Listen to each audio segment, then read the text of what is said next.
Good morning from Chopta की इन खूबसूरत वादियों से। मेरा नाम है मयंक नेगी। स्वागत करता हूँ आपका अपने एक नए व्लॉग में। तो आज 6 मई है। 6 मई को भगवान तुंगनाथ के कपाट खुल रहा है। तो आज हम लोग भी वहीं जा रहे हैं, आपको दिखाएंगे तो कैसे भगवान तुंगनाथ के कपाट खुलते हैं।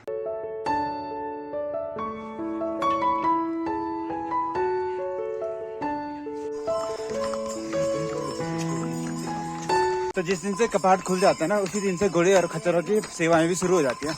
और जिस दिन कपाट बंद होते हैं उसी दिन घोड़े और खच्चर भी बंद हो जाते हैं। यही इस ट्रैक का रूल है। और आज जैसे कपाट 6 तारीख को कपाट खुले, तो आज से सेवाएं शुरू।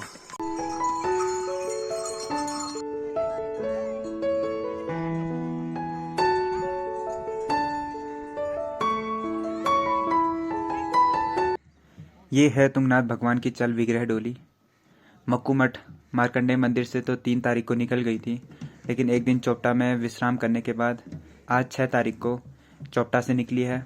और भक्तों का तांता देखिए, अप्रतिम, सुंदर, मनमोहित करने वाला। तुंगनाथ महादेव उत्तराखंड के रुद्रप्रयाग जिले में बसे तुंगनाथ महादेव का मंदिर दुनिया का सबसे बड़ा और सबसे ऊंचा शिव मंदिर है, जहां भगवान शिव के भुजाओं की पूजा की जाती है। आप लोग जब भी चोपटा तुंगनाथ में आओगे ना, तो आपको ऐसे पत्थरों के ढेर बहुत सारे मिलेंगे। तो ऐसे बनाने का रीज़न ये है कि जब भी इस वैली में कोई लोग आते हैं ना, तो वो अपने पितरों को याद करते हुए ऐसे पत्थरों के ऊपर पत्थर रखते हैं और उनका नाम लेते हैं। यहाँ मतलब उनको यहाँ ये करते हैं कि आपकी आत्मा को शांति मिले। तो इसीलिए ऐसे पत्थरों के ऊपर पत्थर रखे रहते हैं। और ये ना चंद्रशिला में सबसे ज़्यादा रहता है। चंद्रशिला में बहुत ऊपर ऊपर ऐसे ढेर बनाए रहते हैं उनके, ऐसे पत्थर के ऊपर पत्थर, पत्थर के ऊपर पत्थर लगाए रहते हैं। और ये देखो मौसम ना पूरा पैक हो गया अभी, इधर से पूरे काले बादल हैं।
पंच केदार में से तृतीय केदार के नाम से विश्वविख्यात भगवान तुंगनाथ धाम की कपाट 6 मई को दोपहर 11 बजे कर्क लगन में वैदिक मंत्रोच्चार के साथ खोल दिए गए हैं।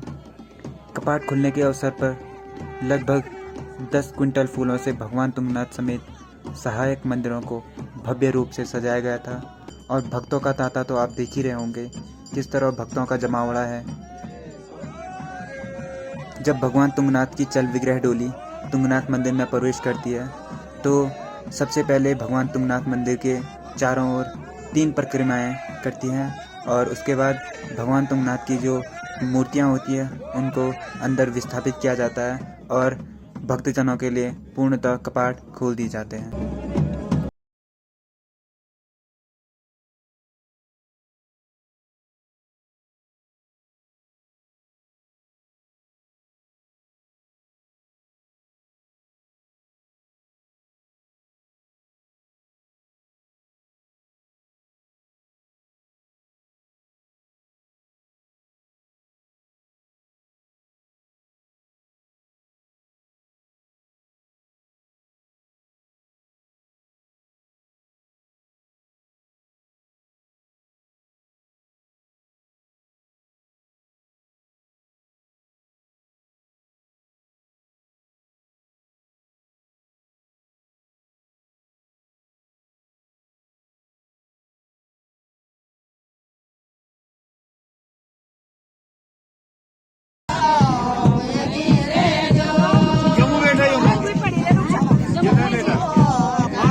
आज हमें बाबा तुंगनाथ के मंदिर में, लास्ट ब्लॉग में आपने देखा कि हम तुंगनाथ का जो शीतकालीन गद्दी स्थल है मक्कूमठ मार्कंडेय मंदिर, वहाँ गए थे। और आज 6 मई को तुंगनाथ के कपाट भी खुल गए हैं। अब आपको बाबा तुंगनाथ के दर्शन यहीं होंगे।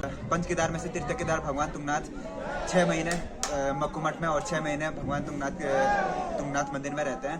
तो आज इसके कपाट खुल गए हैं। जब तुंगनाथ के कपाट खुलते हैं तो 5 मई को, जैसे कल 5 मई थी तो 5 मई को भगवान तुंगनाथ की डोली जो चल विग्रह डोली होती है वो तुंगनाथ में उन्होंने कल होल्ड किया था। उसके बाद 8:30 बजे वहाँ से निकल गए थे। तो 11 बजे पूर्णतः सब विधि विधान के हिसाब से पूरा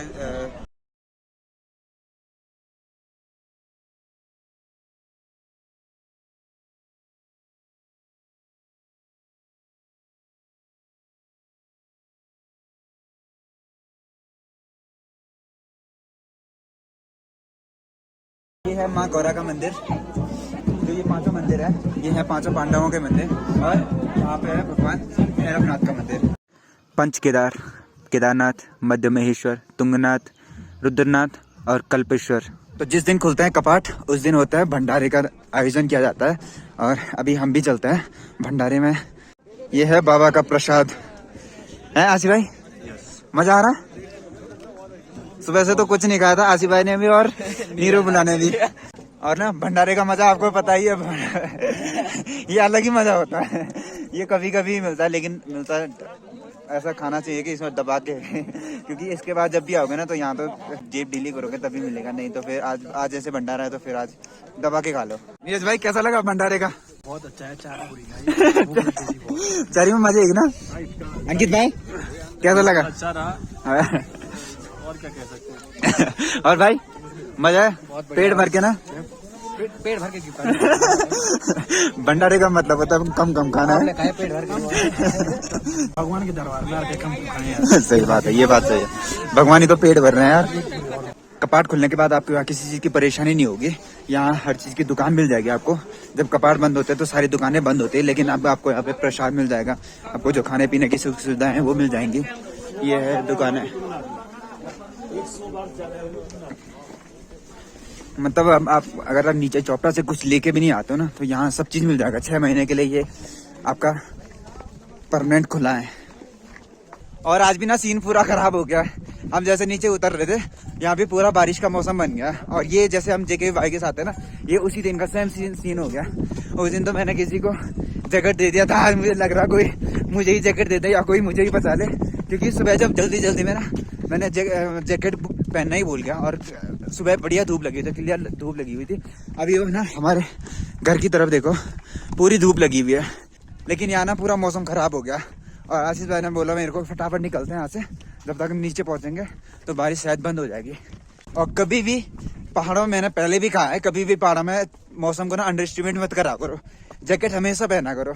मेरी गलती है, मैंने पहनना भूल गया, क्योंकि ना बहुत जल्दी मेरा रैंडमली पहनना। अब जब भगवान का बुलावा आता ना तो कुछ भी बहाने नहीं चलते हैं। कल रात मैंने प्लान बना लिया था कि मैं चलूंगा, लेकिन सचिन ने बोला कि मेरे को मार्केट जाना है। बाइक तो थी नहीं मेरे पास, लेकिन उसने बोला कि मार्केट जाना है मेरे को पहले, उसके बाद चलेंगे। मैंने बोला लेट हो जाएंगे। तो सुबह उसने मेरे को जैसे ही कॉल किया 9:30 हो गए थे। फिर मैंने बोला चल ही चलते हैं, क्योंकि भगवान की जब इच्छा होती है, जब बुलाते हैं ना। और ये ना मेरा पहला है, मतलब पहली बार मैंने देखा कि भगवान तुंगनाथ के कपाट कैसे खुलते हैं। जब से मैंने व्लॉगिंग स्टार्ट करी बहुत चीजें मैंने पहली बार ही सीखी है। जय बाबा की जय, जय बाबा की बोलो शंकर भगवान की जय जय जय है। इस रास्ते में ना आपको हमेशा ही लोग दिखेंगे, आपको हमेशा, मतलब 12 महीने इस पे लोग चलते हैं। लेकिन जो 6 महीने चलते हैं ना, जो आपके मई के और सितंबर अक्टूबर तक चलते हैं ना, वो भक्तों की गिनती में की जाते हैं। क्योंकि जो 6 महीने चलते हैं वो ट्रैकर होते हैं, और जो 6 महीने अभी चलते हैं सारे भक्त वही एक जाप लगे हुए हैं, ओम नमः शिवाय ओम नमः शिवाय।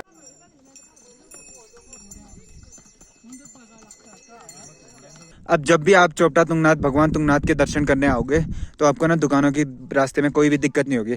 जैसे यहाँ पे देखो, एक दुकान ये है, एक दुकान ये है, एक दुकान ये जस्ट यहाँ पे, एक दुकान उसके टॉप में है। तो मतलब आपको ना कोई दिक्कत नहीं होगी जब भी आप ट्रैक करोगे। अगर रास्ते में आपको भूख लग रही है, आपको पानी प्यास लग रही है, जब 6 महीने होता है ना तो लोग नीचे चले जाते हैं। जैसे कपाट बंद होता है तो सारे लोग नीचे चले जाते हैं, क्योंकि कपाट बंद होने के बाद यहाँ रिस्क होता है। एक तो बर्फ पड़ती है, बर्फ में पानी मिलता नहीं है, फिर लोग रहेंगे कैसे? तो फिर लोग सारे ना नीचे चले जाते हैं। अब इसमें कोई दिक्कत नहीं है, आपको पानी हर टाइम अवेलेबल मिलेगा, हर टाइम आपको खच्चर मिलेंगे। अगर आप चढ़ नहीं सकते हो तो आपको खच्चरों की सुविधा मिल जाएगी, तो अब आपको दर्शन करने में कोई दिक्कत नहीं होगी। यह है Kedarnath wildlife sanctuary, no plastic zone में आता है ये वाला एरिया, केदारनाथ सेंचुरियन में आता है ये वाला एरिया। और इसके बगल में कभी भी ऐसा मत करो अपनी जहाँ से दुकानें से अपना सामान जहाँ से भी लाते हो, जिस दुकान से लाते हो ना उसी दुकान में या तो वापस रख दिया करो या डस्टबिन में डाला करो, क्योंकि ऐसे कोई उठाता नहीं है। फिर आप अगर डस्टबिन में डाल दोगे तो वहाँ से सुविधा होगी उठाने में, एकदम से इकट्ठा करो और फिर नीचे जहाँ भी उसको देना है या रिसाइकल करवाना है तो वहाँ जाके फायदा हो जाता है। ये ऐसा करोगे तो फिर मज़ा नहीं आता उसमें। और फिर अगर ऐसी सुंदरता को ऐसी प्लास्टिक कर दोगे तो फिर मज़ा नहीं आएगा। उस सुंदरता देखने के लिए लोग आते ही क्यों हैं पहाड़ों में? एक तो शांति के लिए आते हैं, एक सुंदरता के लिए आते हैं। और अगर आप प्लास्टिक करोगे तो फिर सुंदरता खत्म ऑटोमेटिकली हो जाएगी, तो इसका विशेष ध्यान रखा करो। तो फिर आज का व्लॉग यहीं पे समाप्त करते हैं। होप आपको व्लॉग अच्छा लगा होगा। तो अगर आप चैनल पर नए हैं तो चैनल को जरूर सब्सक्राइब करें और वीडियो को अपने दोस्तों में जरूर शेयर करें।